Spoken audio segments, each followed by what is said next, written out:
Welcome everyone to Last Week I Learned number 20. So excited to have you. This week we've got some great articles. As usual, we'll do 5 of them and one idea. So let's dive right in. First up, iMessage auto engage feature. So one, I love this newsletter. I think it's hilarious. The guy comes up with like a new strange product idea every day and kind of maps it out in Figma. And so this one's really fun. It's like the theme is you're in the holidays and you have a family group chat and you want to seem like you're engaged without actually doing anything. The idea is you can just piggyback off of other people's engagement. So you could say, just like every message that mom likes, and it's funny, but I think it's really actually talking about something really deep with it, which is AI agents, right? So the way I think about AI is you have like generative AI where you say, hey, can you like spit out some text for me? And then you have a chat bot, which is kind of next level up, which is, hey, let's talk and interact. It's kind of a two-way conversation. The next level is maybe you can chain that together with other things and you can combine it with other products and start to create a chain of actions. And then the really powerful next step is when you have an agent, which is that it can actually do things of its own accord if you hook it up to other tools. And I think that is actually what's going on here. The iMessage auto engage feature is an example, a silly example of an AI agent. Like that is what people are really spooked about. And I think what we're going to find out is that is what caused the hubbub at OpenAI. The concern is we're starting to develop agents. And agents are really powerful and really dangerous. I think anything that is powerful is dangerous. And this is going to be interesting. We're going to have to be really smart about how we handle this. This is where things can really backfire. Like, to take a very simple example, let's say this auto engage feature, this auto engage agent on texting can send messages, right?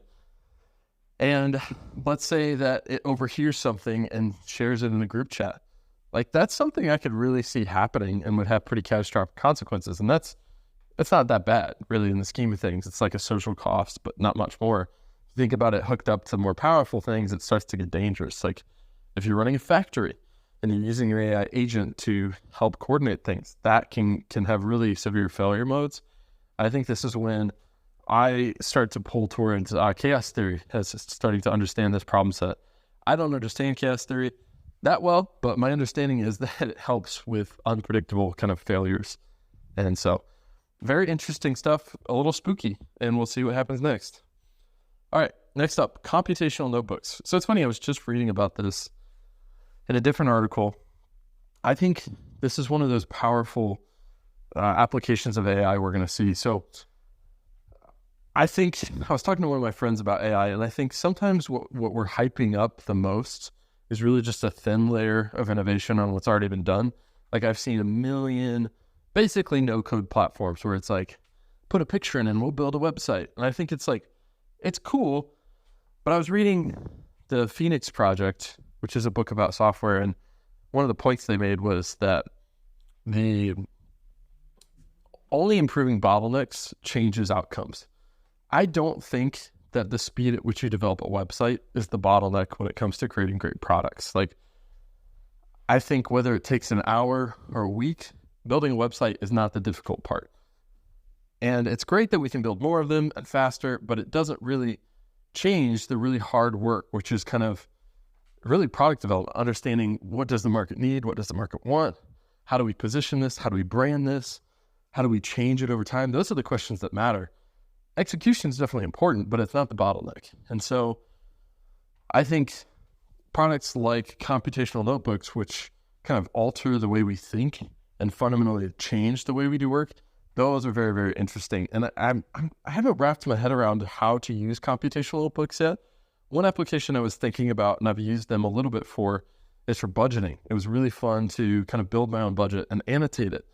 And so I'd have like some writing about what my goals were, and then I would have a cell, kind of like Excel, with some of my budgeting information, and it could change really fluidly and update across the cell. Anyhow, I'm not doing a great job of describing this, but I'm really excited about the potential of AI and computational notebooks where you can blend writing and models. I don't know why I'm really on this kick right now, but I think it's really interesting to be able to see data in context and to change it dynamically. So Let me know how you're using this. This is one of those areas I'd love to dig more into. All right, next up. Actually, before I move on, there's a really good definition in here that I want to get to because I don't think I defined it well. It says, but rather than typing free-form text, these notebooks are more structured. They made it up of cells that each have an input and an output. You type programming syntax into the cell and then run it, which compiles the code and produces an output. You can think of each cell as a small self-contained program running in line. So I think it's really powerful to be able to explain things and visualize them in the same place. And that's effectively what's happening here. So interesting stuff. I think we'll see that really come through when it comes to data analytics. And also I think teaching. There's really huge impacts for teaching here where you can explain a concept and then people can play with it and try it out and learn in really tight feedback loops. All right. Next up, 3, the decline and fall of the British economy. I love this article. I think it's so counterintuitive. It reminds me of Guns, Germs, and Steel on a much smaller scale. I was really a big fan of it. And I think the conclusion of the article is very surprising and really interesting. I think sometimes we want explanations to be more complicated than they are. And a lot of times there's like a single simple underlying cause that appears to be complicated on the surface and manifests itself in surprising ways, but is really at its heart really simple. And so I think you'll find reading this is fascinating. And I got a lot out of understanding it. It really helped me understand the current global situation because I think they're different, like the early 1900s and now are different in really important ways. And it helped me get a better perspective as to what's going on now and the ways in which it's weird and the ways in which it's normal. All right, next up, working with Claire, an unauthorized guide. I've wanted to write something like this for a long time. It's basically a user guide for yourself, and it tells people how to work with you. I think these are super valuable. I don't know that I have enough experience and opinions and tastes around how I work to write this. I suppose I could actually. I have some, but I have a long ways to go to learn how to work. And so I think I would like more time to write something like this, but it might be a really good exercise to just write it. So I'm curious if anyone else has tried doing this. I think it's super interesting. So I'm going to actually make a note to do this myself, even though I don't feel qualified yet. All right, finally, authorship. So I've kind of been talking about AI throughout here, right? I started off talking about AI agents, and then I talked a little bit about computational notebooks, which is one area of AI that I'm really excited about. And I'm going to end with authorship. I think I've been hearing this around on the internet. The Neuron, which is a really great newsletter, talked about it, where in the age of AI, originality has become more and more important. So recently I've heard, stories filtering of people using AI for kind of poor use cases, like someone scraped a competitor's website and then auto-generated articles that were very similar, and they stole all their traffic. And I've been seeing another site that literally just pumps out articles like 10 a second using AI. And I think those are really sad examples of where AI is going to go. And I think the kind of consequence, the second order effect, is that we're going to connect more with personalities, and we're going to see a little bit of a bifurcation where I think information and how-to articles are kind of going to be even more commodified than they already are. And we're going to see people following more personalities. And I think you're going to kind of have two types of searches. One where you're just finding information. And I think the advertising for that is going to kind of die out. I think, to be honest, Google's probably just going to take it. And I think then you're going to see this desire to hear someone's particular perspective be amplified. And I'm not sure how that's going to work. I think it's really interesting to imagine how discovery works in that place. What I'm doing right now to find these is I use Marginalia, which is a really funky search engine, and Metaphor.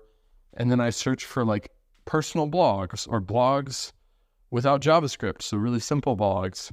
And that's how I try to find kind of interesting takes. But I think there's space here for something really interesting around how to find and organize unique voices. And I think it's an unsolved problem for creators too, of how do you reach people in a world where maybe Google and search engine optimization is not as effective?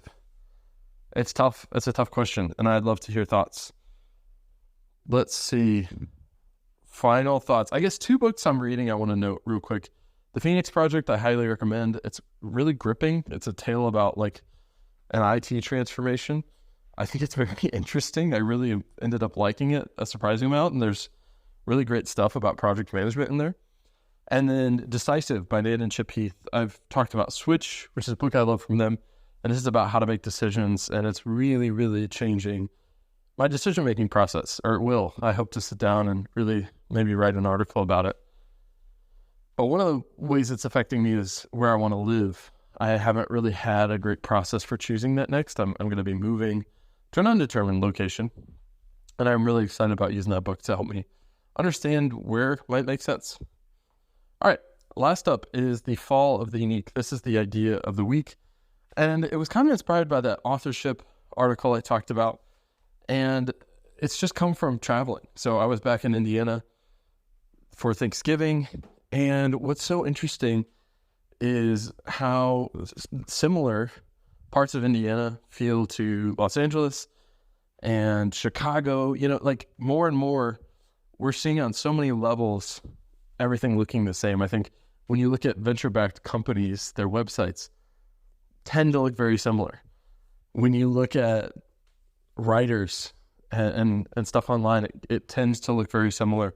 And I think more and more we're seeing is seep into our physical places. And so I was just kind of exploring here interesting exceptions. I think one is clothing. Like you just can't wear the same things in Indiana as you can in Los Angeles. And I think it's really fun. It's kind of fun to find these last little nooks where there is really interesting variation, where things are very, very unique. And I'm curious to see as I travel what I'll find. But I would love to hear examples of people finding really unique books and places and clothing and how you curate it. I think this is really a question of curation. So yeah, I'd love to hear your thoughts. Thank you so much for joining me this week and have a wonderful time.